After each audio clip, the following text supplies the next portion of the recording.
banging movie to me. And the reason why I appreciated it so much was because, do you remember at the end when Neo like realized his potential? He started to see the binary code.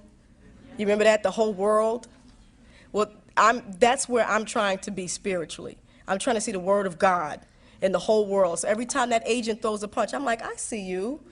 Oh, okay. You know, I'm just catching his punches. You know, so I'm not afraid. You know, I'm not afraid because I'm starting to see that.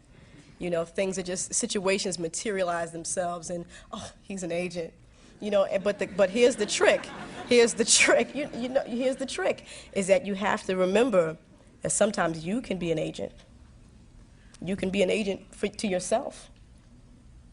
You can be an agent against someone else and not even realize that you're being used, you know?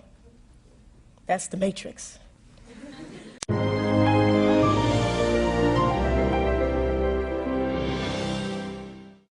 Yes. You said that from a very early age you had a lot of self-confidence and self-esteem, and I was wondering what your mother or your family or whomever instilled in you that gave you that self-confidence. Oh, let me not even say that. My mother is dead. She's right there, and I was going to say the belt. No, I'm only kidding. No, I'm only kidding. I'm only kidding. I'm joking.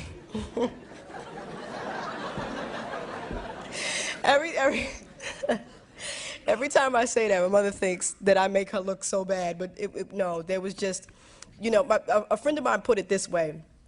My mother used to make me sandwiches, and not physical sandwiches, but spiritual sandwiches, okay? She would give me bread, and the bread was encouragement and love. And then the meat was the correction, okay? And then there was another piece of bread, which was the encouragement and the love. So that worked, you see? That worked, you know, and she just dealt with me in truth at all times. You know, no, wait, let me go back. Wait a minute. That's not true, because there was this one time, do you guys remember those plastic shoes, jellies? Listen, I wanted them so bad, my mother told me I couldn't have them because they would melt on my feet. And I was like, you know, you grow up now and you realize, what you said? And that's why I have on plastic shoes right now, because I wanted those jellies. And there was, you remember those raincoats, the clear ones? She told me that I would suffocate if I wore one of those. Fine, you didn't, but you know, no, I'm serious. But she dealt with me in love. There was a certain amount of, there was a huge level of freedom in our relationship, because we exercised choice from an early age. But at the same time, there was discipline. You know what I mean? There were parameters, but we could choose. You know, I remember her telling me stories about when I was 5 years old. Every Saturday, of course, it was on a school day, but Saturdays and Sundays, she would allow me to dress myself. And of course, I would put on, you know, my cowboy boots, like some crazy skirt, a flash dance sweater, you know, ridiculous, just looking real crazy. But at that point, from 5 years old, she was allowing me to be an individual, allowing me to be unique, you know, and we just had a very non-conformist family, a very loving. Love is so important. A loving environment. You know, I really, to this day, I can't tell you how blessed I am to know how much love. And let me tell you, because when you get out there and you realize, see, I grew up in a big family. My grandmother had 13 kids, and it was always a lot of us, and we just, you know, we just thought everybody's family is like this, until I met other people who were scarred. You know, my fiance, you know, it's so funny when two people meet in a relationship, you know, everybody has baggage. You know, we all bring baggage to every situation, every relationship. But the good part is that, you know, when you find someone that you think you have something in common with, you recognize the bags. You know, you're like, oh, that's Samsonite, I got that. That's a toiletry bag, you put a toothbrush in there. But when I met my fiance, I had my little travel kit, and he had like U-Hauls, and I was like, whoa! I was like, what goes in there? And you know, I'm be very honest, very intimidated. And you couldn't have found two people who, you know, were more, who we were just incompatible, but there was love. You know, we loved each other, and I was like, why do I love this man who talk? That's how he talks, and this Jamaican pattern, you know. And I was just like, what is this? But you know, God brought us together and God worked it out. And I'm just, love, I tell you, love is that confidence. Love is what you give your children. Love is what you give. Let me tell you another thing about the Matrix. Going back to the Matrix, is that I was always confused about it. I always thought that, you know, the Matrix was battling the enemy out there, picking them out. I'm going to find those enemies. I'm going to get that enemy. Until I realized that until you conquer the enemy in yourself, you can't deal with anyone. In order to be used by God, you have to really be used. You know, we always want to be used for the glorious jobs. Let God put me on the stage in front of the people in the Grammy show with a nice dress on. Let me just praise your name. But that's not being used. Sometimes in order to be used, you also have to be humiliated. You have to be humiliated sometimes. You have to be kicked and beaten. And in that situation, the person who's kicking and beating, he's feeling more pain than you are. You know, love is an incredible thing, and we don't know love like we should. We always talk about, I have unconditional love. Unconditional love is, we don't even know it, because if a person stops stimulating us, we stop loving them. You're not interesting to talk to anymore. Goodbye. But that real love that sometimes is difficult, difficult to have, that's that love. And that's a confidence builder. Thank you. That was very long. For one little question. Okay. Yes. You've melded a lot of things in your music, like hip hop and reggae and R&B, and you put different influences together in ways that are really interesting and new. Thank and you. it's hard to be new when so much has been said and done in art. And I wanted to know, is that where you think that music and arts too, is that where you think they're going? I hope so. I hope so. You know, as far as I hope so.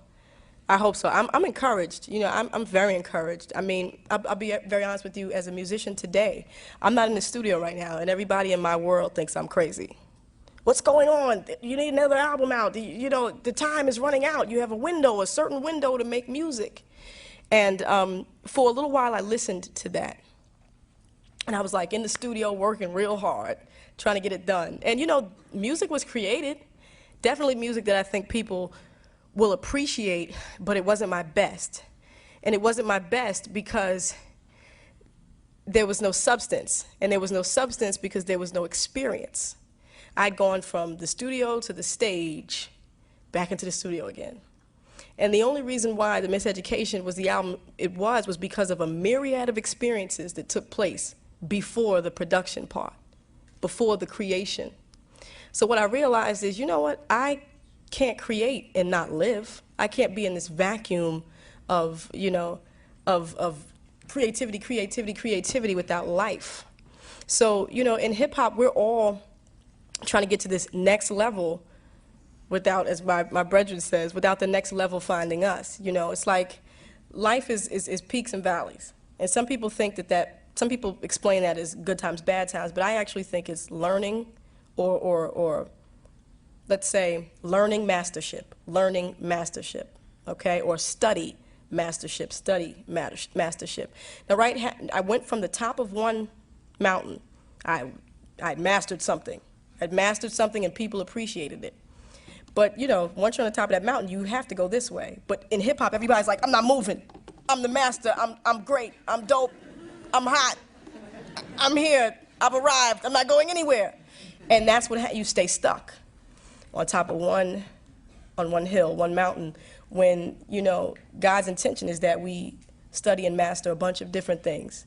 And so here I am, descending this hill, and everybody's like, where you going? You know, we're supposed to be on the top of the hill. But it's exciting time. It's definitely exciting time for me because I'm at the foot of another hill. You know, this hill, you know, is different. You know, it's totally different. You have to navigate it different. But I get to learn. And then once you learn and you go through that, you are on the top of another one. So I would just encourage everybody, never be afraid of not knowing. Never be afraid of not knowing. You know, find out. Because that's how you get, you know, to mastership. You know, and don't be afraid of that. We don't have anything what's the word I'm looking for? Let's not be mediocre in our greatness. You know what I mean? Like, think big. Think big. And think in doses. Think in experiences. And don't be afraid of experiences that teach you. Don't be afraid of that. We don't always have to be so, our generation is just so, we're just cool all the time. It's like I'm always cool. I'm a baller. I have all the women. I know everything. And that's not realistic. No one knows everything at every time. No one is just that cool all the time. I mean, maybe some of you in the audience are, but nobody is, So don't be afraid to be that, because when you are uncool, that's the road to cool. But when you're cool already, that's the road to not being cool anymore. So, don't be afraid of that.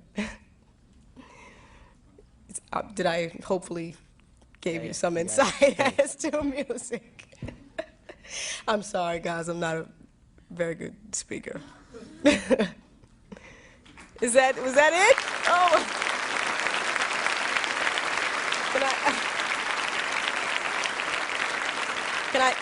Can I just say one thing? I just want to say thank you for having me. Okay, thank you. I was blessed to be in this room with you guys. I'm excited. I'm excited for you. I really am. Just stay encouraged, and just know that there's a higher force that he knows the way out of the matrix. Okay? Thank you, everyone.